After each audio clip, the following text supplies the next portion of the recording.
નમસ્કાર દોસ્તો, શાંતિશ્રમ ન્યૂઝમાં આપનું સ્વાગત છે।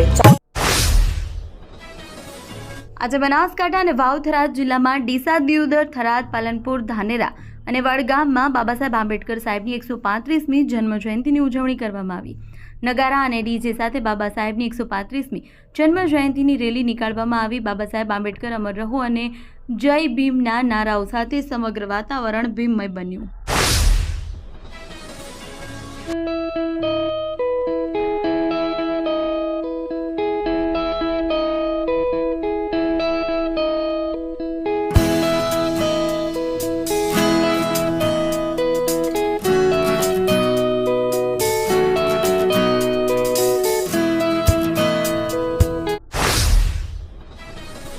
પ્રદેશ પ્રમુખ જગદીશ વિશ્વકર્માએ જામનગરમાં પત્રકાર પરિષદને સંબોધી, જેમાં તેમણે 16 એપ્રિલ સંસદના વિશેષ સત્ર અને નારી વંદન અધિનિયમ બિલ ઉપર વિશેષ ભાર મૂક્યો।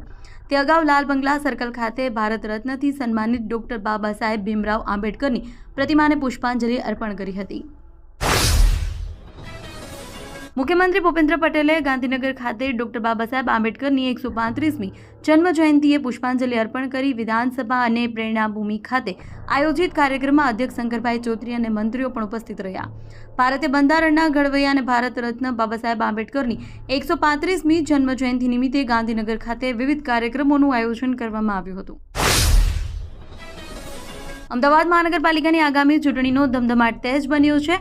અમદાવાદ મનપાની ચૂંટણીમાં ફોર્મ ચકાસણી બાદ 427 ઉમેદવારોના ફોર્મ રદ થયા છે। વસ્ત્રાલમાં સૌથી વધુ 24 ફોર્મ રદ થતાં હવે કુલ 1123 ઉમેદવારો બાકી છે। 15 એપ્રિલ બાદ ઉમેદવારોની આખરી યાદી જાહેર કરવામાં આવશે। ઉમેદવારી ફોર્મ ભરવાની ત્યારબાદ ચકાસણીની પ્રક્રિયા પૂર્ણ થયા બાદ મોટા પાયે ફોર્મ રદ થવાના આંકડા સામે આવ્યા છે। બનાસકાંઠા જિલ્લામાં સ્થાનિક સ્વરાજની ચૂંટણી માટે ઉમેદવારી પત્રોની ચકાસણી પ્રક્રિયા પૂર્ણ થઈ છે। આ પ્રક્રિયા બાદ કુલ 1128 ઉમેદવારી ફોર્મ માન્ય જાહેર થયા છે। આ સાથે વિવિધ પંચાયતો નગરપાલિકાનું ચિત્ર સ્પષ્ટ બન્યું છે। જિલ્લા પંચાયતની કુલ 48 બેઠકો માટે 242 ઉમેદવારોએ ફોર્મ ભર્યા હતા। ચકાસણી બાદ ભાજપના 47, કોંગ્રેસના 47, આમ આદમી પાર્ટીના 30 અને અન્ય 4 ઉમેદવારોએ ફોર્મ માન્ય રહ્યા હતા। Gujarat CID crime cyber centre of excellence દ્વારા રાજ્યમાં અત્યાર સુધીનું સૌથી મોટું ઓપરેશન પાર પાડી 77 કરોડથી વધુની છેતરપિંડી કરનાર ગેંગને ઝડપી લેવામાં આવી છે। બરોડા, પાલનપુર અને ગોવામાં એકસાથે દરોડા પાડી 16 આરોપીની ધરપકડ કરવામાં આવી છે। આ ગેંગ સામાન્ય લોકોના નામે નકલી પેઢીઓ બનાવી મ્યુલ એકાઉન્ટ દ્વારા સાયબર ફ્રોડના નાણાં દુબઈ સગેવગે કરવાનું આંતરરાષ્ટ્રીય નેટવર્ક ચલાવી રહ્યા હતા।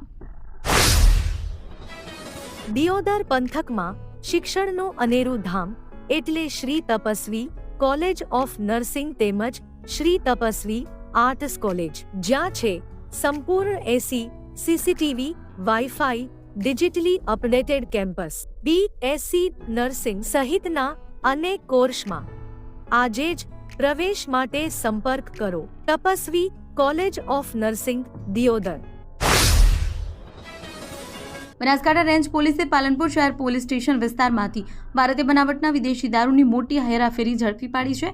પોલીસે કુલ 91,52,160 રૂપિયાનો મુદ્દામાલ જપ્ત કર્યો છે, જેમાં 66,32,160 રૂપિયાનો દારૂ સામેલ છે। કાર્યવાહીમાં એક ઇસમને પણ પકડી પાડવામાં આવ્યો છે।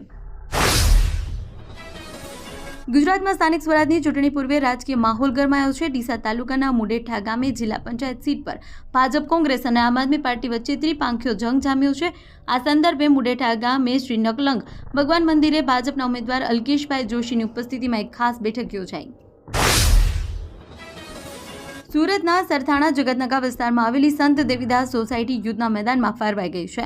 સોસાયટીમાં ભાડે રહેતા અને ઓનલાઈન વેપાર કરતા યુવકો તેમજ સ્થાનિક મહિલાઓ વચ્ચે નજીવી બાબતે થયેલી તકરારે હિંસક સ્વરૂપ ધારણ કર્યું છે। આ ધીંગાણામાં બંને પક્ષે કપડાં ફાડી નાખવા સુધીની હદ વટાવી હતી, જેનો લાઈવ વિડીયો સામે આવ્યો છે।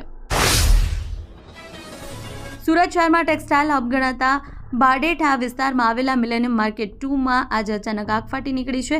ઘટનાની જાણ થતાં ફાયર બ્રિગેડનો મોટો કાફલો ઘટના સ્થળે પહોંચ્યો હતો। ભારે જહેમત બાદ આગ પર કાબૂ મેળવ્યો છે। માહિતી અનુસાર આગ લાગવાનું કારણ હજુ અકબંધ છે, પરંતુ કાપડના જથ્થાને કારણે આગ વધુ ફેલાય હોવાની આશંકા છે।